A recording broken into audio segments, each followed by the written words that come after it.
방송에서 제공하는 투자 정보는 투자 판단에 대한 조언입니다. 방송에서 제공하는 주식의 가치, 가격 상승 및 가격 하락에 대해서는 방송사에서 보장하지 않습니다.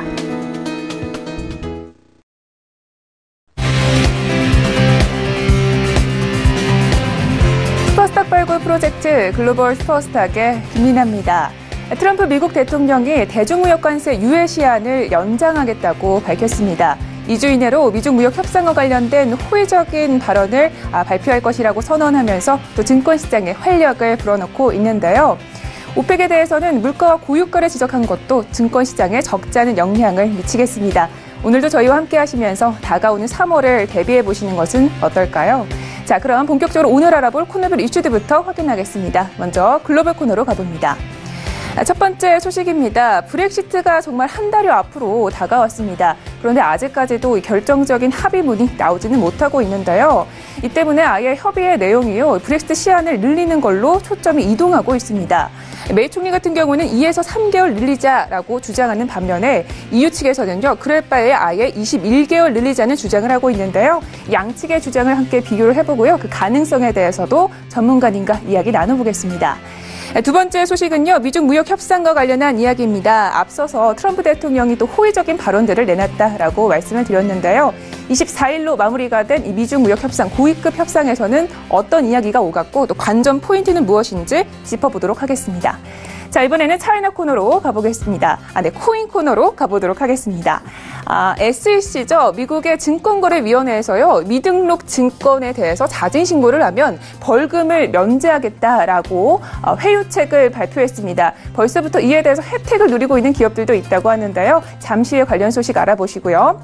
최근에는요, 암호화폐 트렌드가 바로 역합병 상장이라고 합니다. 역합병 상장이란 이미 상장되어 있는 기업을 거래소가 인수를 하면서 이 상장의 효과를 대신 누리는 건데요. 이로써 우리 투자자분들이요, 암호화폐 기업에 또 간접적으로 투자할 수 있는 경로가 늘어난 것 같습니다. 관련 소식 전해드리면서요, 매매 전략까지 분석해드릴 테니까요, 끝까지 함께해 주시기 바랍니다. 자, 그럼 본격적으로 글로벌 슈퍼스탁 출발합니다.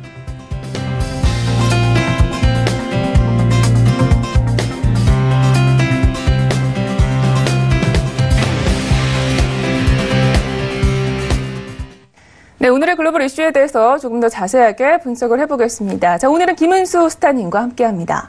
네, 스타님 안녕하세요. 네, 안녕하세요. 네, 반갑습니다. 첫 번째 이슈부터 알아보겠습니다. 영국의 브렉시트가 투표가 된 게 2016년이었는데요. 벌써 2년이 넘게 지났습니다. 그런데 아직까지도 제대로 된 협의안이 나오지 않고 있습니다. 메이 총리는요, 의회 투표를 또 연기했다고 하는데요. 어떤 내용인지 자세하게 이야기 들어볼게요. 네, 맞습니다. 지금 영국이 또다시 브렉시트 의회 투표 시한을 연기했습니다. 사골구불도 아니고 이게 계속 브렉시트에 관련해서 계속 말씀드리는데, 쉽게 설명을 드리자면 지금 브렉시트 투표는요, 이미 2016년에 했기 때문에 확정이 됐었습니다. 이와 관련해서 EU와 협상을 통해서 이제 EU를 탈퇴하되, 그에 대한 EU 연합일대 혜택과 의무에 대해서는 서로 이 합의를 통해서 종료하는 협상인 것입니다. 물론 서로 필요하다고 인정되는 부분은요, 영국이 EU-연합에서 탈퇴하지만 지속적으로 인정해주는 것도 있는데, 대부분의 이제 영국이, EU-연합에서 이제 영국이 누리고 있는 EU-연합일대의 혜택은 좀 종료가 되는 겁니다. 그래서 이 협상이 처음부터 쉽게 끝날 리는 없는 상황이었고요. 하지만 이제 영국은 더 이상 이 협상할 의지조차 없어 보입니다. 이제 계속 의회 투표만 연기를 하고 있기 때문에 지금 영국이 의회에서도 상당히 좀 딜레마에 빠져있다 이렇게 볼 수가 있고요.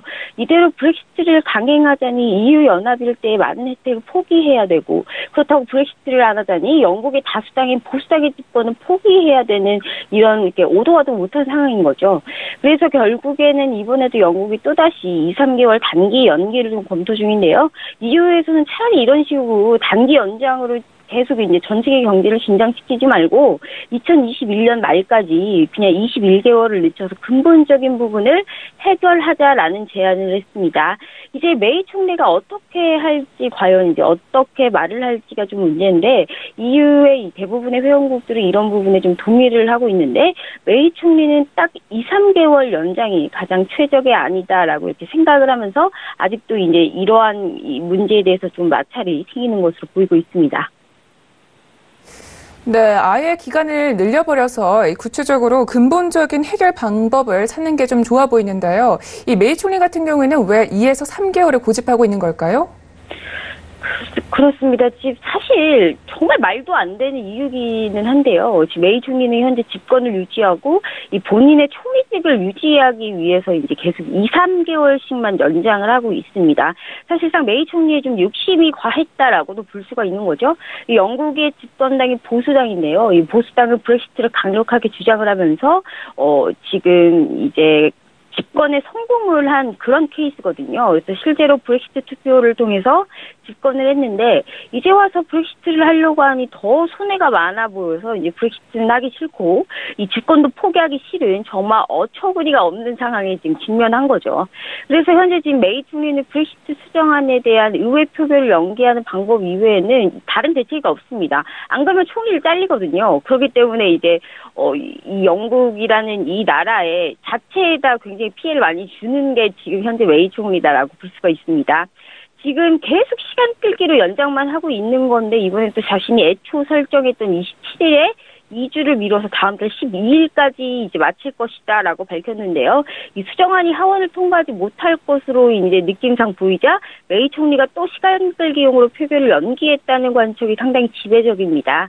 23일이었죠. 데이비드 고크 법무장관, 앰버러드 고용연금 장관, 그레그 클라그 기업장관 등 이 3명은요, 언론 기고문에서 브렉시트를 예정대로 시행하겠다는 이 메이 총리의 방침과 달리 브렉시트 연기를 지지한다는 의사를 밝혔습니다.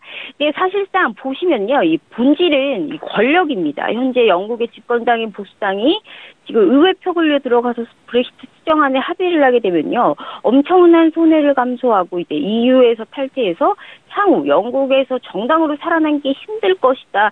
내 권력이 조금 무너질 것이다. 이렇게 생각을 하면서 지금 보수당 내에서도 절반 이상이 이제 반대를 하고 있는 그런 상황이라고 볼 수가 있고요. 하지만 이제 그렇다고 의회 표결에서 이제 브렉시트 수정안에 반대만 할 경우 이 완전히 당을 집권에서 잃고 아까 말씀드린 그 장관들이 이제 총리 등 내각이 이제 총사퇴해야 되는 상황을 맞게 됩니다. 즉 지금 이러지도 못한다, 모도가도 못한다, 자신의 정권을 위해서 계속 이 시간만 끌고 있다라고 이렇게 보시면 될 것 같은데, 앞으로 우리가 예측할 수 있는 이제 단 두 가지는요. 이제 영국은 자신들이 원하는 수정안에 이 브렉시트를 할 가능성은 없고, 현재안으로 브렉시트를 강행한다면 영국은 얼마 가지 않아서 이제 아마 영국 연방은 분리가 되고요.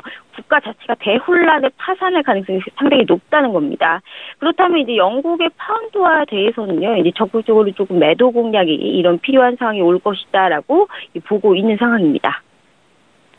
알겠습니다. 이 파운드화에 투자하시는 분들이라면 또 주의를 하셔야겠습니다. 첫 번째 이슈는 여기까지 알아보고요. 다음 이슈로 넘어가 보겠습니다. 트럼프 대통령이 결국 중국산 제품에 부과하기로 한 관세 증액 부분을 연기하겠다라고 밝혔습니다. 협상이 잘 되고 있는 게 아닌가라는 의견이 굉장히 많아서 긍정적인 분위기들이 도출되고 있는데요. 자세한 이야기에 대해서 들어볼게요. 네, 지금 트럼프 대통령이요, 현지 시간 24일이었죠. 이 자신의 트위터를 통해서 미국이 이제 지적재산권 보호, 그리고 기술 이전, 이 농업과 서비스, 통화 등 많은 이슈를 포함한 중요한 구조적인 문제에 대해서 이 중국과의 무역 협상에서 상당히 진전을 이뤄낸 것을 상당히 기쁘게 생각한다라고 이 3월 1일을 기점으로 예정돼 있던 관세 인상 시한을 연기할 것이다라고 드디어 좀 밝혔습니다. 앞서서 미국은요, 올해 1월부터 2천억 달러치의 중국산 제품에다가 이 부과해온 관세율을요, 기준 10%에서 25%로 대폭 인상한다라는 이런 계획이었습니다. 그런데 이제 작년 12월 1일이죠. 이 트럼프 대통령과 시진핑 중국 국가주석의 합의를 통해서 이 90일간의 무역 협상을 진행하기로 하면서 관세 인상 계획을 조금 연기를 했었습니다. 그런 가운데 이제 협상 마감 시한이었죠. 이제 계속적으로 말씀드렸던 3월 1일을 지금 며칠 앞뒀죠. 근데 이제 또 다시 3월 1일을 앞두고 관세 인상에 대한 이제 시한을 연기한다, 이런 말이거든요. 이게 분명히 좀 긍정적인 면이 큰 상황입니다. 우리나라 이 시장에서도 어느 정도의 호재로 작용을 할 요소이기도 하고요. 이에 미중 정상회담까지도 이제 좀 재개될 수 있다라는 점을 시사했습니다.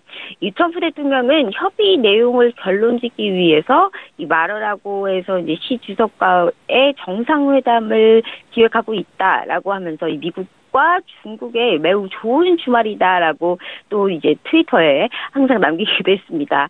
좀 이렇게 봤을 때 한마디로 좀 그래도 지금 상당히 많은 진전이 좀 이루어지고 있다라고 생각하기 쉬운데, 근데 사실 19일부터였습니다. 이달 19일부터 계속 진행되고 있는 이 3차 고위급 협상이요. 원래는 22일에 끝나기로 된 상황인데 이 아직도 진행되고 있는 상황은요. 뭐가 아직은 조금 마찰이 있다. 뭔가가 지금 이제 둘이 어느 정도의 맞지 않는 이런 부분이 있기 때문에 22일을 넘어서 아직도 이 3차 협상을 하고 있는 거기 때문에 이 상황이 사실상 그렇게 낙관적이지만은 않다라는 것을 좀 의미할 수가 있겠죠. 하지만 지금 뭐 최근 미국의 행보에 대해서 약간의 변화는 물론 감지되고 있습니다. 그동안 지속적으로 이제 중국의 화웨이에 대해서 강펀치를 날리지 않았습니까? CFO의 이제 부회장의 체포부터 비롯해서 화웨이에게 굉장히 이제 많은 것들을 이제 제재하고 이랬던데, 이 미국의 동맹국들의 이제 균열로 화웨이 포위전에 사실상 이 실패를 했습니다. 왜냐하면 이제 자기 말을 듣지 않고 화웨이라는 이제 이거를 이제 독일에서도 수출을 하고 뭐 이렇게 했기 때문에 자기 말 듣지 않는 나라가 조금 더 많았었거든요. 그렇기 때문에 이제 사실상 실패다라고 볼 수가 있고, 이제 화웨이가 이제는 좀 반격을 하고 있다. 이런 상황이 이제 그런 형국이 보이기 때문입니다. 지금 현재 가장 중요한 중국의 통신장비 업체 화웨이 보이콧에 미국, 일본, 호주, 그리고 캐나다, 뉴질랜드, 영국 등이 공동전선을 형성을 했는데요. 이 독일이 화웨이 보이콧에 빠지고 영국이랑 뉴질랜드까지 빠지면서 미국의 이 화웨이 포위전이 사실상 실패할 수 있는 상황에 직면했다라고 볼 수가 있는 거죠.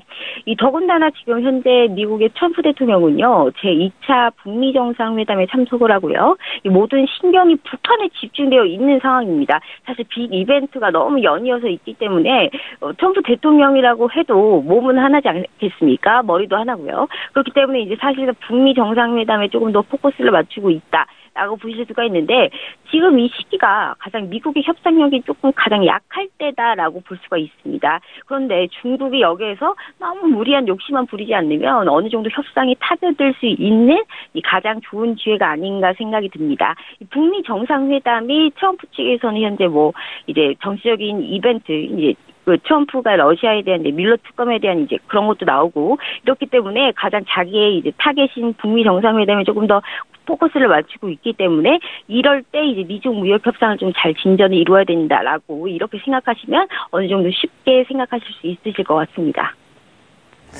네, 알겠습니다. 그렇다고 지금 같은 시기에 중국이 더욱더 크게 양보를 할 것 같지는 않은 것 같은데요. 막바지에 다다른 만큼 어떤 문제들이 현재 발목을 좀 붙잡고 있을까요? 네, 지금 미국이요, 중국과 이제 막바지 이제 고위급 무역 협상에서 이 위완화의 환율 안정 문제 등의 이제 합의 사항의 집행 문제를 놓고요, 지금 이견을 다투고 있는 것으로 알려져 있습니다. 이 잠재적인 무역 협정을 위한 공감대는 이제 뭐 어느 정도 모았다라고 볼 수가 있지만요. 이 중국의 합의 이행을 강제할 이제 장치를 놓고 신경전을 벌이고 있는 거죠. 누가 더 뭐 이제 많이 가져가나 뭐 이런 거에 대해서 이제 얘기를 하고 있는 것 같은데, 지금 겉으로 드러난 전반적인 분위기는 이 상당히 조금 뭐랄까요? 이 긍정적인 상황입니다. 그리고 중국의 합의 이행을 강제할 이제 장치를 놓고 신경전을 벌이고 있는 반면에 도널드 트럼프 미국 대통령이 24일 오전 트위터를 통해서 이 무역에 대한 중국과의 전날의 노인이 굉장히 이 생산적이었다면서 오늘도 이제 이런 무역 협상에 대해서는 계속될 것이다라고 밝히면서 그는 이제 이번 주 베트남 하노이에서 열리는 김정은 북한 국무위원장과의 정상회담의 공을 시진핑 중국 국가주석에게 돌렸습니다. 상당히 머리가 좋으신 분인 것 같아요. 이렇게 딱딱딱 연이어서 이 미국과 중국은 농산물과 이제 비관세 장벽, 서비스 교육, 기술 이전, 지식 재산권, 환율 등과 관련해서 이제 양해각서죠, MOU를 담기 위한 작업을 진행 중에 있는 상황입니다. 지금 이 90일간의 무역 전쟁이 끝에요. 지금 휴전 시한인 3월 1일이 임박한 가운데 고위급 협상이 이제 계속 이제 연장되고 있는 건요. 이 작업 자체가 좀 만만치 않음을 시사할 수가 있는 거겠죠. 이 막바지에서 아까도 말씀드렸듯이 22일에 끝나야 됐던 게 아직도 진행되고 있다는 것은 여기에 대해서는 서로 이제 피차 양보하지 않겠다 이런 입장이 더 크기 때문에 아직도 이제 이 작업이 조금 어렵다, 만만치 적절하지 않다라고 이제 얘기를 하고 있는 것 같습니다. 지금 고위급 협상에 대해서 이제 블룸버그는 미국과 중국이 환율 조정의 이행 문제를 놓고 아직 의견 일치를 보지 못했다라고 보도를 했고요. 미국 재무부는요, 중국을 환율 조작국으로 지정을 하지 않았지만 이 트럼프 대통령은 전부터 줄곧 이제 중국의 위안화 가치를 떨어뜨려서 수출 경쟁력을 높이고 있다라고 주장을 했습니다. 중국의 위안화 가치가 낮기 때문에 이제 수출을 하게 될 때 좀 더 싸게 할 수 있기 때문에 중국 측에서는 이제 그 자신의 나라의 그 통화 가치를 이제 올렸다 내렸다 할 수 있는 조금 환율 조작국이다라고 이렇게 얘기를 하고 있는 거고요. 이 자국 통화 가치를 낮추면 말씀드렸듯이 해당국의 수출품 가격을 낮추는 효과를 볼 수 있기 때문에 이 미국 정치권은 상당히 이 중국의 환율 조작 혐의에 대해서 이제 문제를 삼아왔습니다. 근데 결국에는 이제 이 현재 상황은 중국은 이제 위안화를 임의적으로 평가절하하지 않겠다. 이 말은 했다는 거겠죠. 이제 평가절하하지 않겠다고 약속을 했는데 미국은 이를 이제 강제로 강력할 수단이 필요하다는 입장입니다. 하지 말아라 해도 중국이 자기 나라 통화 가치 올리겠다 내리겠다 했는데 이제 무슨 상관이냐. 안 하겠다라고 얘기했는데 미국은 이제 이걸 강력하게 제재할 수단이 필요하다는 거죠. 근데 하지만 일부 진전된 입장도 있다는 분위기인데요. 이 대표적인 것이 트럼프 대통령이 다시 전선을 확대하고 있다는 거고요. 또한 지금 다시 오펙을 향해서 트위터에 이제 유가가 너무 오르고 있다. 그렇기 때문에 다시 좀 유가 잡기에 나섰기 때문입니다. 그리고 이제 미중 무역 협상에 진전이 있었기 때문에 이제 이런 할 수 있는 이제 행보다라는 의견이 굉장히 많고요. 또한 지금 이제 결국 이 마지막의 협상은요, 어떤 극적 합의가 이제 일어날지 좀 잘 지켜보셔야 될 것 같습니다. 또한 지금 조금 제가 이제 이어서 미중 무역협상 기한 연장에 대해서 지금 현재 원달러 환율이 이제 하락을 출발을 했습니다.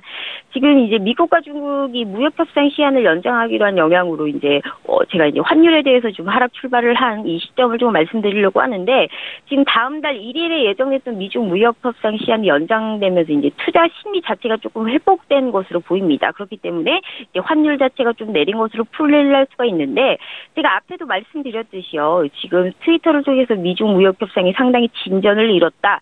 이렇게 얘기를 하면서 내달 1일로 예정된 미국의 관세 인상을 연기할 것이라고 말씀드리지 않았습니까?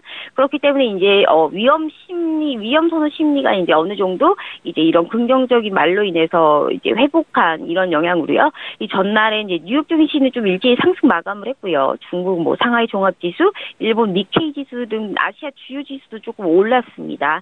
그리고 지금 이제 환율 같은 경우에는요. 지금 현재 지금 상승을 하고 있다는 점 이렇게 조금 말씀드리고 싶습니다. 네, 알겠습니다. 역시 환율이 가장 큰 문제인 것 같습니다. 자, 앞서서 화해의 포기를 좀 실패하고 있다라는 부분까지 말씀해 주셨는데요. 이 미중 무역 협상 내용에 있어서 트럼프 대통령이 GT 그리고 화해에 대한 내용도 좀 포함을 시키게 될까요? 현재 만약에 지금 보시게 되시면요, 이제 화웨이에 대해서 엄청난 제재를 조금 가하지 않았습니까? 그런데 이제 어느 정도 이제 화웨이가 다시 이제 딱 반대로 돌려서 미국을 이제 주시하고 있다라고 볼 수가 있는 거죠. 지금 이제 현재 MWC가 개최가 됐습니다. 모바일 월드 콩그레스. 이제 거기는 이제 모바일 전 세계 최고의 이런 콩그레스에서 특히나 이제 중국의 2025를 이제 시진핑 중국 국가 주석이 직접 이제 현재 이것을 하고 있기 때문에 화웨이를 주도로 이거를 하고 있는 거거든요. 그런데 이제 화웨이를 이제 어떻게 조금 내려깎기식으로 이제 현재 부회장도 체포를 하고 이랬던 상황인데 다른 나라들이 조금 도와주지 않음으로써 그리고 화웨이가 생각보다 이제 제품이 좋기 때문에 다른 나라 측에서는 굳이 미국의 말을 들을 수 없다 이런 입장도 강력한 것 같고요. 또 이제 그게 문제가 아니고요. 현재 지금 미국과 중국의 무역 협상이 이제 타결이 될 경우에요. 이제 우리나라 산업도 어떻게 될지 이런 것들 조금 좀 주시해야 된다고 봅니다. 물론 이제 미국과 중국의 미중 무역 협상에 관해서 이제 어떻게 될 것인가에 대해서는 제가 지금 계속 연속적으로 말씀드렸고요. 지금 우리 한국 증시는 어떻게 될까에 대해서 조금 주시를 해야 될 것 같습니다. 현재 지금 국내 산업 중에는 이 반도체와 철강, 자동차 등의 이제 업종이 조금 수혜를 받을 가능성이 조금 높고요. 현재 지금 미중 양국은요, 미국 내 생산 기반이 있는 이제 주요 산업이나 이 미국에 보호할 필요성이 있는 산업에 대해서 이제 중국이 보조금을 지급하지 않기로 하는 선에서 합의를 할 가능성이 있다라고 조금 내다보고 있습니다. 이 같은 경우에 중국의 이제 철강 그리고 자동차, 반도체 산업 등 이제 보조금 지원에 어느 정도 제한이 될 수 있다. 따라서 국내 해당 산업은요, 이 중장기적에서 그러니까 우리나라 이 중장기적인 관점에서는요, 미중 무역 협상의 반사 이익을 조금 받을 수 있다라고 이제 좀 진단을 하고 있는 상황이고요. 근데 이제 반도체는 중국이 미국으로부터 구매를 늘리는 합의가 논의되는 것으로 좀 알려져 있고요. 지금 삼성전자 등 국내 기업이요, 이미 중국 내 생산 기반이 있고요. 경쟁업체와 이제 기술 격차가 있음을 고려할 때 부정적인 영향은 좀 제한적인 수준에 그칠 것이다라고 예상을 하고 있습니다. 앞서 말씀드렸듯이 MWC에서 현재 지금 화웨이가 그 아웃폴딩 시기 이제 폴더블 얘기를 했습니다. 이제 아웃폴딩이라고 하시면 이제 접는 거긴 한데 바깥쪽으로 하는 거기 때문에 이제 인폴딩과 아웃폴딩이 있는데, 아웃폴딩이면 이제 어느 정도 이제 조금 더 쉽습니다. 그리고 삼성전자에서 이번에 출시한 인폴딩이 조금 더 어려운 한 단계 위에 있는 그런 폴더블 폰을 이제 삼성전자가 했고, 화웨이 같은 경우는 조금 한 단계 낮은 이 수치에서 게다가 가격은 이번에 좀 더 비싸게 MWC에서 공개를 했다고 합니다. 그렇기 때문에 이제 우리보다는 조금 어느 정도 이제 기술력 같은 것도 이제 낮고, 그렇기 때문에 이제 부정적인 영향을 제한적에 그칠 것이다라고 이제 보고 있고요. 다만 디스플레이와 조선 산업 같은 업종은요, 이 미중 무역 전쟁이 타결이 돼도 어느 정도 지금과 비슷한 이제 큰 영향은 없을 것으로 전망을 하고 있습니다. 이제 디스플레이와 조선 산업은요, 미국 내 생산 기반이 없기 때문에 이제 중국의 보조금 지급이 조금 계속될 수 있다라고 보고 있고요. 국내 해당 산업은 중국과의 경쟁 구도가 이제 완화될 가능성이 좀 작고, 계속적으로 이제 중국과의 경쟁은 지금 이제 앞으로도 좀 꾸준히 지속될 것이다. 화웨이가 삼성전자를 이기려고 막 노력하는 것처럼 지금도 여전히 그거는 좀 지속될 것이다. 하지만 우리나라 같은 경우에서는 이제 반사 이익을 볼 것이고, 그리고 특히나 반도체, 철강, 자동차 쪽이 이제 수혜를 받을 것이다라고 말씀드리고 싶습니다. 네, 알겠습니다. 이 확장세가 강한 화웨이에 무작위적인 압박은 조금 어려울 수도 있겠다라고 해석을 해볼 수가 있겠습니다. 자, 이렇게 해서 이슈 두 가지는 여기까지 분석을 해보고요. 매매 전략 시간으로 가보겠습니다. 자, 그래도 이 미중 무역 협상은 글로벌 증시에 굉장히 호재로 작용을 하고 있는 것 같습니다. 상해 종합지수는 어저께 5%나 급등을 했는데요. 해외 선물 지수는 어떻게 영향을 미쳤는지 함께 보도록 하겠습니다. 먼저 나스닥 지수부터 볼까요? 네, 현재 지금 오늘은 제가 좀 매매 가이드 굉장히 여러 가지를 준비해왔습니다. 재밌게 여러분들이 좀 잘 보시라는 하는 마음에 우선 지금 차트상 나스닥부터 먼저 말씀드릴게요. 현재 이 나스닥 일봉 차트입니다. 지금 일봉 차트를 봤을 때 간밤에 일단 미중 무역 협상의 추가적인 진전이 보이고 이 정상회담까지 성사될 가능성이 높아짐에 따라서 지수가 현재 지금 상승 마감한 것을 보실 수가 있습니다. 지금 하지만 나스닥 선물이요, 장 후반에 다시 다 이 상승폭을 반납을 하면서 오히려 지금 현재 시간에서 벌어진 나스닥 선물 시장은 사실상 지금 조금 하락세를 보이면서 그렇게 좀 좋지는 않다라고 볼 수가 있는데, 일단 차트 보시면요, 제가 이제 어제 그리고 지난주 계속 강조를 했었던 이 7,000포인트죠. 현재 지금 이 7,000포인트, 현재 이 7,000포인트가 굉장히 강력한 지지라인이다라고 했는데, 현재 여기는 안착한 이후에 지금 매수 쪽으로 지금 대응을 해야 되고요. 이 목표가는 정확히 7,175포인트까지 봐야 한다고 말씀을 드렸었습니다. 그런데 일단 차트를 보면 거의 정확하게 지금 맞추지 않았습니까? 그렇기 때문에 어제 고가였던 7,168포인트였는데 사실상 이 7,000포인트대에서 매수를 잡은 분들은요, 이 7,160포인트 이상에서 모두 청산하라고 지속적으로 말씀을 드렸기 때문에 모두 수익 실현을 하셨을 것으로 이제 보고 있습니다. 그래서 평균적으로 일주일 동안 못해도 400킬 이상은 이제 가지고 가셨을 거라 보고 이제 모두 확인했을 것으로 보이고, 이 다음 이제 전략에 대해서 중요한데요. 이제 7,175포인트에서 지금 현재 이제 조금 짧은 매도 대응을 말씀드리고 싶습니다. 7,175포인트, 현재 이 라인에서 지금 이제 400씩 정도의 수익 구간을 봤으니까 이제는 좀 단타적으로 이제 매도 대응을 하는 게 여기서는 조금 옳다라고 했기 때문에 지금 이제 짧은 매도 대응으로 데일리적으로 말씀드리고요. 7,175포인트가 돌파가 된다. 그러면 이제 좀 다시 매수로 좀 따라가야 된다라고 보고 있습니다. 네, 알겠습니다. 나스닥 지수에 대해서 말씀해 주셨고요. 이번에는 크루드오일도 함께 보겠습니다. 트럼프 대통령이 오펙의 고유가를 지적하면서 어제장에 3%도 넘게 급락을 했는데요. 어떻게 이어갈까요? 네, 지금 이 크루드오일 일봉상 차트입니다. 보시게 되시면요. 지금 급락했죠. 크루드오일이요. 지금 일단 트럼프 대통령이 트윗에다가 이제 문제의 원인이 되기는 했습니다만, 유가가 조금 계속 올라오면서, 제가 가장 중요하게 생각하는 지수죠. 이 베이커리지 시추 공수가 크게 줄지 않았습니다. 근데 이렇게 줄지 않았던 부분이 어느 정도 이제 오늘의 유가락을 예견했다라고 볼 수가 있고, 이 지속적으로 강조했던 57.35, 현재 지금 57.35, 라인이 너무 많죠? 네, 여기 57.35. 현재 여기를 지금 돌파하지 못한 상황입니다. 그렇기 때문에 지금 57.35의 저항이 걸려서 조금 이 급락을 했죠. 급락을 했기 때문에 지금 크루드오일 차트가요. 제가 한 번도 만지지 않은 차트였기 때문에 현재 지금 라인이 조금 많은데 지금 차트에서도 볼 수 있듯이 급락 시 목표 지점이 55.80이었습니다. 그 아래 하단 라인이었죠. 55.80 여기서 이제 지지 라인으로 이제 저가가 55.43으로 어제 마감이 종료가 됐기 때문에 지금 대부분의 수익 구간은 좀 어느 정도 챙기셨을 것이다라고 얘기를 드리고 싶고 이제는 55.80의 지지 라인이 깨진 상황이 있습니다. 현재 55.44이기 때문에 이 지지 라인조차 이탈을 했다라고 볼 수가 있고요. 그래서 이제 매도 대응이 상당히 지금 이제 유리한 상황입니다. 그렇기 때문에 목표가는 그 아래 하단에 있는 53.240 여기에 지금 지지 라인이 많이 형성되어 있기 때문에 그 하단 라인 53.240까지 이제 보시면 되고요. 이 구간의 폭은 꽤 길기 때문에 아마 이 하루봉으로는 이게 쉽게 끝나지 않을 겁니다. 현재 여기가요. 그렇기 때문에 이제 데일리 타적이지는 않다.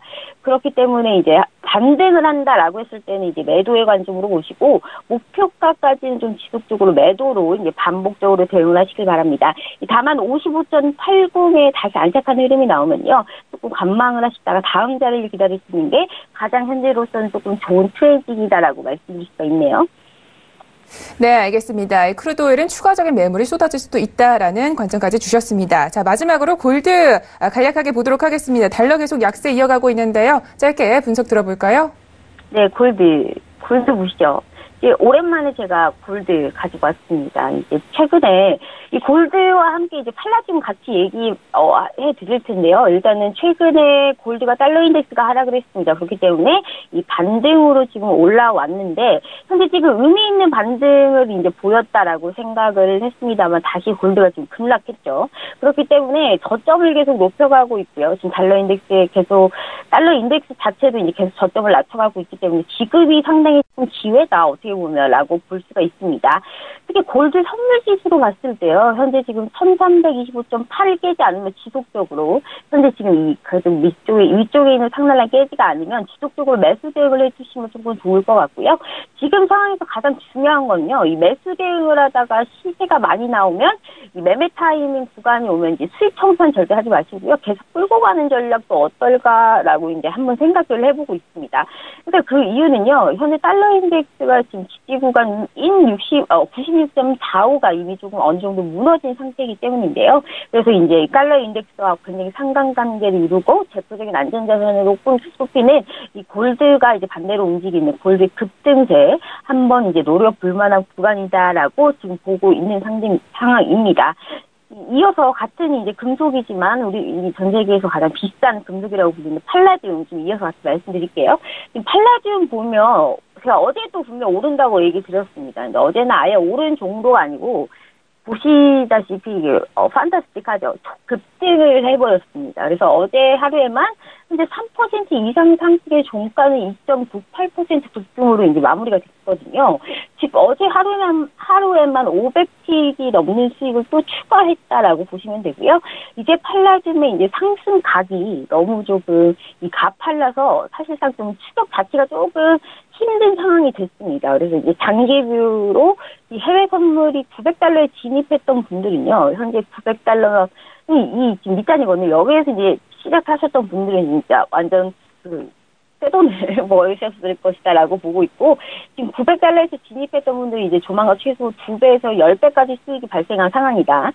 라고 볼 수가 있습니다. 단순하게 팔라듐 ETN이나 ETF로 이 매매한 분들은요, 이 2배 정도 수익이고요. 해외 선물을 레버리지 효과까지 감안하면 더 큰 수익을 가능한 상황이었습니다. 일단 신규 포지션을 보려고 하는 분들도요, 밀리면 매수를 매수를 잡아라라고 말씀드렸는데, 당분간은요, 이제 매수도 추격이 안 되는 상황이기 때문에, 일단 팔라듐에 대해서는 지금 이제 완벽한 이 차트를 보신 것처럼 지금은 조금 관망을 했다가 다시 한번 이제 대응 전략을 짜는 게 가장 옳다라고 보여주고 있습니다. 그렇기 때문에 이제 골드와 함께 같은 금속이기 때문에 좋은 차트 한번 보시라고 제가 이제 같이 설명해드렸습니다. 네, 알겠습니다. 매매 전략은 여기까지 정리를 해보도록 하겠습니다. 네, 스타님 오늘 말씀 고맙습니다. 네, 감사합니다. 네, 참고로 본 방송에서 제공하고 있는 정보는 투자 판단에 대한 조언일 뿐 주식의 가치나 수익률을 보장하고 있지 않습니다. 저희 서영재TV는 자본시장법을 준수하여 일달 투자상담, 유사수신행위, 무인가 영업행위, 불법 대역의 정보 및 가입 권유 등 모든 불법 사항들 엄중하게 금지하고 있습니다.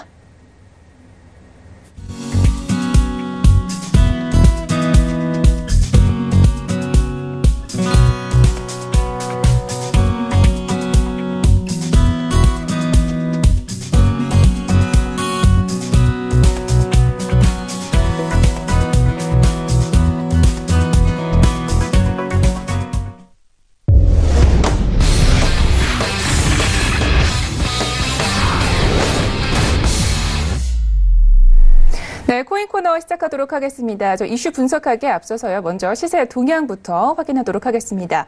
코인 마켓캡 기준으로 알려드리겠습니다.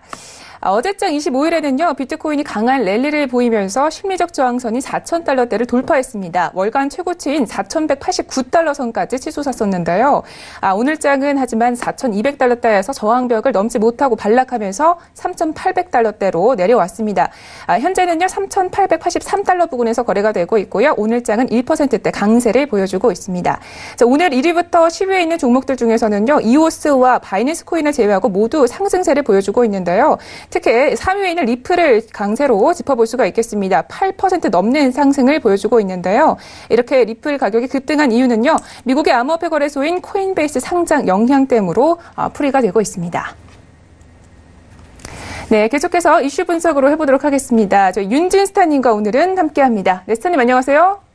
네, 안녕하세요. 네, 반갑습니다. 첫 번째 코인 이슈부터 알아보겠습니다. SEC가요, ICO 판매에 대해서 자진 신고를 한 기업에 대해서는 벌금 부과를 면제해주겠다라고 밝혔다고요? 네, 일단 미국 증권거래위원회 SEC 측에서 ICO를 통해서 미국 증권을 판매했다고 자진 신고한 암호화폐 기업에 대해서는 벌금을 부과하지 않기로 결정을 했습니다. 공식적으로 모든 기업에 대해서 이렇게 진행하겠다라고 발표한 건 아니기 때문에 이 부분을 좀 확대 해석할 필요까지는 없을 것 같고요. 다만 지금 현재 진행했던 업체들 기준으로 보시면은 20일 기준으로 이제 SEC 보도자료를 내고선 지금 2017년 말에 ICO를 진행한 기업 글라디우스 네트워크에 대해서 벌금을 부과하지 않겠다라고 밝힌 상태라고 보시면 되겠습니다. 한마디로 이제 사례가 생긴 거죠. 지금 워싱턴 소재 암호화폐 기업인 글라디우스 같은 경우에는 ICO를 통해서 지금 142억 가량을 모금을 했었는데, ICO는 증권거래 발행으로 간주될 수 있다는 SEC의 원칙에 따라서 발행한 토큰을 증권으로 등록을 해야 했었습니다. 그런데 이러한 부분들을 피하고 본인들은 그냥 암호화폐적인 개념으로 그냥 바로 발행을 진행했다, 이렇게 보시면 되겠고요. 연방증권법상 지금 면제 조항에 맞춰서 등록 면제를 받아야 했었는데, 글라디우스 같은 경우에는 그 선택지 그 둘 중 어느 것도 선택하지 않았다라고 보시면 되겠고, 다만 이 기업에 대해서는 자진 신고를 진행했기 때문에 미등록했던 건에 대해서 다시 벌금을 부과하지 않겠다라고 밝힌 것으로 보시면 되겠습니다. 알겠습니다. 그렇다면 이 글라디우스죠. 해당 기업은 좀 어떻게 처리가 난 상황일까요? 일단 지난해 여름 글라디우스 같은 경우는 SEC 집행부서에 자사의 ICO 프로젝트를 미등록 증권 판매로 자진 신고를 했습니다. 그래서 발행한 토큰은 증권으로 등록하기로 했고, 환불에 요청하는 토큰 구매자들에게는 보상 절차를 이행을 하기로 했고요. 글라디우스는 즉시 시정 조치를 취하고 감사기관에 협력을 했기 때문에 벌금을 부과하지 않기로 한 이유다, 이렇게 좀 SEC 측에서 밝힌 바로 보시면 되겠습니다. 일단 기업들 입장에서 보자면은 사실 이렇게 등록을 하고 나서 이제 본인들이 입금받았던 돈을 다 뱉어내야 되는 게 아니라, 일단 진행을 하고 나서 우리는 이제 이 건에 대해서는 환불 조치는 시행을 하겠다. 그래서 환불 받을 사람 환불을 받아라라고 언급을 한 걸로 보여지고, 그 이후에 추가적으로 새로 구매하는 분들 입장에서는 증권거래법에 해당하는 법안들을 딱딱 지켜서 진행을 해야 된다. 이렇게 보시면 되겠죠. 그래서 그런 부분에 있어서 사실 이미 다 ICO를 진행하고 자금을 땡겼던 기업들한테는 좀 안정적인 조항이 될 수가 있겠다. 이렇게 보시면 되겠습니다. 그래서 일단 SEC 측에서는 어떤 법적인 부분을 몰랐던 기업들에 대해서는 우리가 시정 조치를 대신 진행을 해주겠다. 그래서 어떤 중간 완충작용을 함으로써 기존에 진행했던 기업들이 불법 과정으로 다 넘어가지는 않도록, 그 중간에 어떤 마진을 줄 수 있도록 완충작용을 할 수 있는 시스템을 구현을 했다. 이렇게 보시면 될 것 같고요. 어떻게 보면 이제 초기 진입자들한테는 계속해서 특혜가 주어지고 있는 상태이죠. 후발적으로 진입한 팀들 같은 경우에는 똑같은 ICO 구조를 진행하려고 해도 그때는 법안이 없었으니까 되는 거고, 지금은 아예 불법 처리가 됐으니까 아예 불가능한 거고, 그리고 그 기업들까지도, 기존에 진행했던 기업들까지도 이미 다 합법 처리로 넘어갈 수 있는 구를 열어준 거죠. 그렇기 때문에 그런 부분에 있어서 기존 기업들은 계속해서 특혜와 어떤 법적으로 빠져나갈 수 있는 현안들을 계속해서 마련해 나갈 걸로 보여지는 상태라고 보시면 되겠습니다. 알겠습니다. 기존 기업들에게는 상당히 매력이 있는 회유책인 것 같습니다. 현재 SEC 측에서 정책 기조에 대해서 좀 어떻게 변화하고 있는 것인지 자세하게 좀 알아볼 수 있을까요? 네, 일단 SEC 측에서는 ICO 당시에 이제 증권 발행으로 등록을 하지 않았더라도 왜 자진 신고를 할 경우에 벌금을 피할 수 있는 선례를 제시를 했죠. 앞서 SEC는 비슷한 위반 행위를 하고도 신고를 하지 않은 두 기업에게는 벌금을 부과한 바가 있습니다. 지난해 11월 에어폭스 그리고 파라곤 두 IC 프로스트에는 연방증권법에 따른 등록 절차를 지향하지 않았기 때문에 과징금을 부과를 받았고요. 투자자들에게 금액을 돌려주게 했죠, 강제로. 그래서 이 경우에는 굉장히 좀 안 좋은 사례로 보실 수가 있습니다. 사실 선례로 먼저 자진 신고를 했던 팀들 같은 경우에는 괜찮았지만, 이렇게 후발적으로 SEC 측에서 징계 조치를 취하기 전까지 자진 신고를 하지 않은 경우에는 우리는 이건 그냥 다 벌금 부과 들어가고, 그리고 기존 금액에 대해서는 전부 다 환불 조치 진행을 해라. 이런 조치를 진행한 거기 때문에 상당히 좀 불리한 처사로 보시면 될 것 같고요. 일단 모든 ICO는 증권 발행으로 간주된다는 SEC 기조는 2017년 7월부터 계속해서 유지가 되고 있습니다.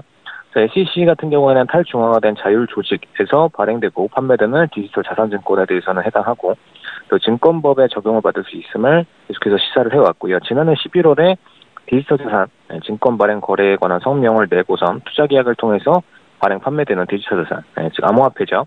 이 건에서는 거래 과정에서 어떤 명칭이나 기술이 사용되더라도 무조건 증권이다라고 언급을 했습니다. 한마디로 암호화폐를 발행하려면은 우리 SEC 측의 통제를 받아야 된다. 무조건 통제를 받지 않으면은 우린 다 불법으로 간주하겠다. 그냥 이렇게 통보를 한 거죠.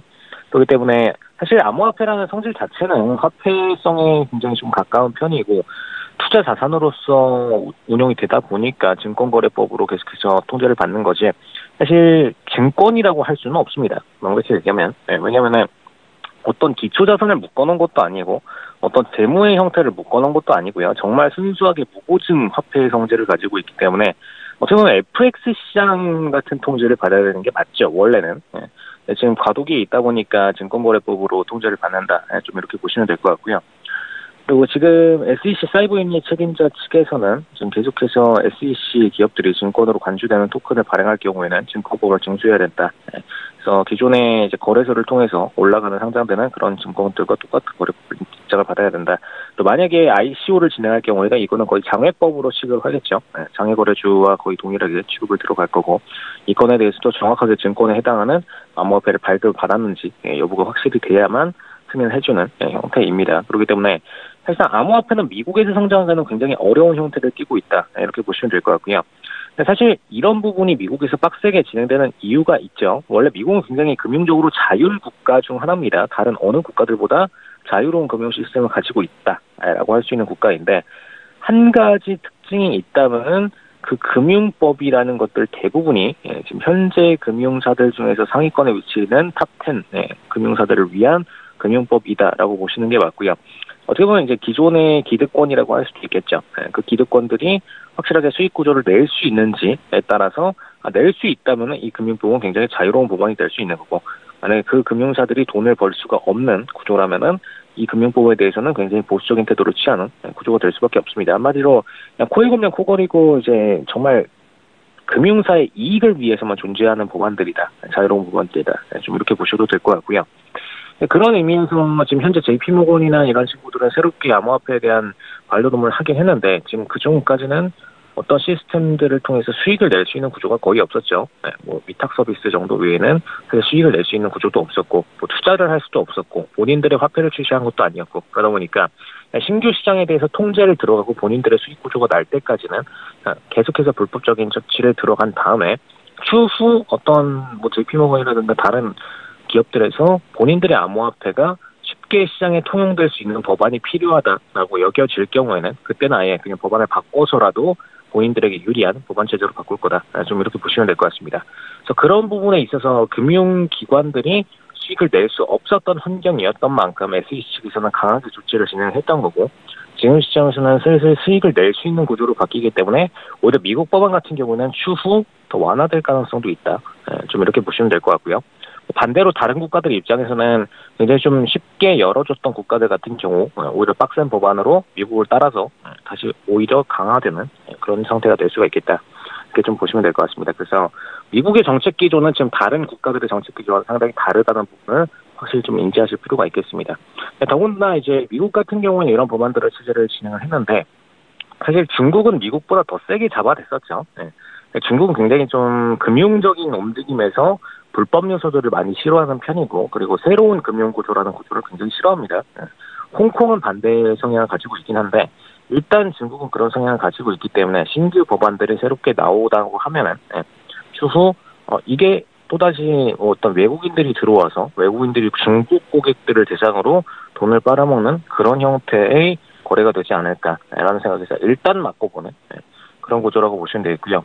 만약에 추후에 이제 인민은행 측이나 혹은 뭐 공상은행 이런 대형 중국 은행들 측에서 이거는 암호화폐 발행 여지가 있다. 우리가 직접 발행을 해서 어떤 글로벌화된 암호화폐로서 성장시킬 필요가 있겠다라고 여긴다면 그때 그 해당 기업들에 한해서만 부분적으로 관련 법안들을 열어줄 수는 있겠다. 좀 이 정도로 보시면 될 것 같습니다. 네, 알겠습니다. 자, 이렇게 해서 첫 번째 이슈는 여기까지 분석해보고요. 다음 이슈도 함께 보도록 하겠습니다. 최근 트렌드죠. 역합병으로 증시 상장을 한다라고 하는데 어떤 이야기인지 들어볼게요. 일단 역합병 방식을 통한 증시 상장이 암호화폐 업계 트렌드로 좀 자리매김하고 있는데 일단 암호화폐 거래소들 사이에서 역합병이 트렌드로 떠오르고 있으면서 이 관련 회사들은 IPO 절차보다 완화된 규제 환경 속에서 자사 주식을 공개적으로 판매할 수 있게 됐다라고 전했습니다. 일단 뭐 역합병 같은 경우에는 사실 뭐 ICO 업체들만의 전몰이 아니라 기존에도 어떤 상장을 하고 싶은데 현금도 많은데 상장 요건을 심사하기가 굉장히 어려운 그런 기업들 같은 경우에는 현재 상장된 기업들을 피인수합병을 통해서 역합병 상장이다 이런 식으로 해서 상장을 들어갔었는데 뭐 그런 과정의 일환으로 보시면 될 것 같고요. 일단 전문가들은 블록체인 업계가 이런 방식을 통해서 주류 시장으로 진입할 수 있다라고 강조를 했는데 뭐 이건 과거에도 존재하던 시장이기 때문에 심지어 이제 이런 암호화폐들뿐만 아니라 과거에 어떤 불법 업체들도 굉장히 이런 식으로 우회 상장을 많이 시도를 해왔었습니다. 그래서 그런 부분은 앞으로도 계속 지속될 부분으로 보시면 될 것 같고요. 사실 암호화폐라는 것 자체가 암호화폐 자체 공개, 그다음에 뒤로는 백그라운드로는 암호화폐를 발행하는 주식 쪽에 대한 공개, 이 두 가지로 다 수익을 낼 수 있는 채널들이기 때문에 이런 부분을 통해서 추가적으로 수익을 내는 구조다 이렇게 좀 보시면 될 것 같고 일단 기존의 아시아 금융시장 조사기관인 카프론아시아 측에서는 금융당국의 논조를 받지 않은 선에서 투자자와 창업가 모두 만족시킬 수 있는 기회다. 좀 이 정도로 보고 있는 상태로 보시면 되겠습니다. 그렇다면 실제로 우리 국내나 해외에 이런 사례가 좀 있을까요? 일단 최근 역합병을 통해서 증시에 진입한 대표적인 사례로는 이제 보이저 디지털이 꼽히고 있죠. 암호화폐 거래 중개업체인 보이저 디지털 같은 경우에는 우버가 투자한 회사이기도 합니다. 그래서 보이저 디지털은 지금 6천만 달러의 영업을 중단한 광물 탐사 업체 UC 리소스를 인수한 뒤에 일단 캐나다 토론토 벤처 거래소 TSX 측에 상장이 됐습니다. 그래서 지금 현재 보이저 디지털 관계자 같은 경우에는 상장으로 사업의 투명성이 더해지면서 뭐 암호화폐 시장의 발전을 기여할 수 있다 이렇게 언급을 했는데 뭐 투명성이라고 할 건 없고요. 지금 현재 그냥 현금을 많이 벌어들이다 보니까 본인들이 반대로 그냥 거의 이제 적자 상태로 넘어가기 직전인 기업을 인수를 해서 피인수 기업 합병으로 본인들의 주식을 반대로 공개하는 이런 형태로 상장을 했다. 있다고 보시면 되겠습니다. 그래서 이런 부분에 있어서 본인들의 증권 상장이 사실 암호화폐라는 업계가 심사를 받게 되면 한도 끝도 없이 길어질 수 있는 그런 불법적인 요소들에 대한 평가 혹은 이제 이게 합법인지 불법인지 애매한 법안 상황에서 법안이 통과될 때까지 기다려야 되는 그런 부분들, 이런 부분을 전부 다 제끼고 그냥 상장 기업이 어떤 암호화폐 기업을 인수한 것과 거의 동일한 효과로 역합병을 통해서 다시 본인들의 주식을 반대로 상장시키는 그런 구조라고 보시면 될 것 같습니다. 자, 그러면 피인수, 인수 기업의 흡수 형태를 좀 보겠습니다. 암호화폐 기업은 그러니까 돈을 지불하면서 피인수 기업으로 변하게 되는 건가요? 네, 지금 들으시면서도 헷갈리셨을 것 같은데 사실 돈을 내면서 상장 기업을 인수함과 동시에 주식은 상장된 주식에 흡수시켜서 합병시키는 방식으로 통상적인 인수합병이랑 다르게 피인수되는 기업의 자금이 중심에서 지금 상장 구조를 역이용한다라고 보시면 됩니다. 간단히 말씀을 드리면은 보통은 이제 인수합병이라고 한다면은 이제 상장된 기업이 어떤 장외 기업을 반대로 인수를 해서 본인들의 사업 구조로 붙이게 되죠. 그리고 그 인수 자금은 보통 상장 기업이 내고 그 인수 당한 피인수 기업 같은 경우에는 보통 장외에서 어떤 평가 가치, 기술적 가치가 있지만 아직 상장하기에는 좀 이른 그런 기업들을 합병시켜서 주가 가치를 뻥튀기 하는 용도로 쓰여왔습니다. 뭐 M&A 일환으로 혹은 이제 장 내에서 있는 종목이더라도 사실 어떤 더 큰 다른 기업들의 M&A 흡수합병이 된다든가 혹은 아예 외부에서 어떤 이 기업을 인수하고 싶다 한다면은 아예 그냥 장외로 있던 대형 기업들이 인수합병을 통해서 우회 상장을 하는 구조로 이루어졌었죠. 지금 제가 세 번째로 말씀드린 케이스에 가장 가깝습니다. 우리나라에서는 이런 것과 유사한 제도는 이제 스펙 합병 방식이 있는데, 스펙주 같은 경우에는 그냥 아예 인수합병을 유리하게 열어준 기존 채널을 이용해서 인수합병, 이 스펙을 인수하게 되면은 인수합병을 통해서 그냥 우회 상장을 할 수 있도록 이렇게 만들어 놓은 구조이죠. 그래서 이런 구조도 있는 반면에 사실 이 스펙 같은 경우는 어떤 증권거래위원회 심사가 추가적으로 필요한 부분입니다. 그래서 이런 부분들을 진행하기보다는 아예 그냥 현재 상장돼 있는 기업들을 반대로 돈 주고 인수해 버려서, 예를 들어서 우리나라에 코인판이 성공돼 있다. 그럼 코인판을 그냥 우리가 매수를 해서 그냥 그 회사와 지금 현재 장외로 빠져 있는 제 회사를 다시 합병시킨 다음에 그 구조를 통합을 시켜서 증권으로 오픈해버리는 방식이죠. 그러다 보니까 그냥 어차피 사업 분야가 합쳐졌으니까 이거 그냥 한 회사다라고 평가받는 거기 때문에 한 회사로 평가받으면 사실 상장돼서 어떤 상품에 대한 평가 그리고 재무에 대한 평가를 받는데 아무 문제가 없죠. 그리고 이 피인수되던 상장됐던 기업들, 기존 기업들 같은 경우에는 이 재무 구조가 좀 불안정한 경우에 이런 피인수 대상이 되는 경우가 많은데, 이런 재무 상태를 피인수 당하는 기업이 원래 이제 자금을 오히려 본인들이 받고 인수당해야 되는데 자금을 지불하고 인수를 했기 때문에 이 기존의 채무에 대한 부분들을 전부 다 탕감을 시켜놓고선 인수합병을 시켜버리죠. 그래서 그런 상태로 상장되는 구조이기 때문에 재무에 대한 평가도 다시 후전적으로 흘러가는 만큼 주가에 대한 뻥튀기도 빠르게 이루어갈 수 있다라는 부분에서 두 가지 사업 분야를 다 붙임과 동시에 주가 가치 성장까지 만들어낸다는 이런 이점이 있는 상태입니다. 그래서 사실 이런 기업들 입장에서는 굉장히 본인들의 주가 뻥튀기부터 시장에 대한 주목 그리고 암호화폐에 대한 동시적인 상장까지 이루어지기 때문에 더 안정적인 성장 구조를 이뤄낼 수 있겠다, 이렇게 보시면 되겠고요. 사실 증권거래 쪽으로 이제 상장되어 있는 기업들이 거의 없죠. 암호화폐 중에는 그냥 본인들 독자적인 암호화폐 시세를 이용해서 우리는 이 정도 시세를 가졌기 때문에 시가총액 대략 얼마 정도 예상한다, 이 정도만 언급을 했지 본격적으로 본인의 주식을 제대로 상장해서 공개하는 기업들은 거의 없었습니다. 네. 이런 구조를 통해서 상장을 시켜놓으면은 암호화폐를 거래하는 거래자분들 입장에서는 이 기업은 이미 상장된 기업이다. 그래가지고 평가 가치에 대한 부분을 조금 더 높게 평가할 수 있고요.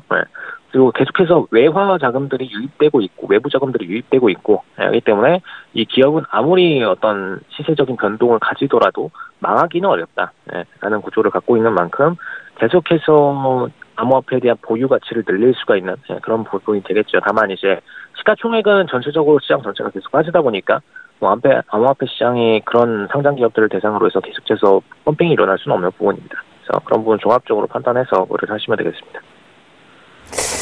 네, 알겠습니다. 형태 관련해서는 세 가지 정도로 분류를 할 수가 있는데 기업 자체는 또 몸집을 불리는데 혜택이 있을 수도 있다. 이렇게 말씀해 주셨습니다. 자, 이렇게 해서 코인 이슈는 여기까지 이야기를 들어보도록 하겠습니다. 네, 오늘 또 스타님 말씀 고맙습니다. 네, 감사합니다. 참고로 본 방송에서 제공하고 있는 정보는 투자 판단에 대한 조언일 뿐 주식의 가치나 수익률을 보장하고 있지 않습니다.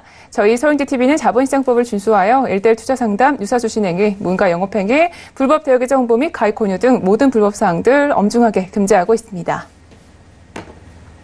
네, 오늘 저희가 준비한 소식은 여기까지입니다. 오늘도 시청자분들 성공적인 투자 판단하시고요. 저희는 내일 이 시간 찾아뵙겠습니다. 함께해 주신 여러분 고맙습니다.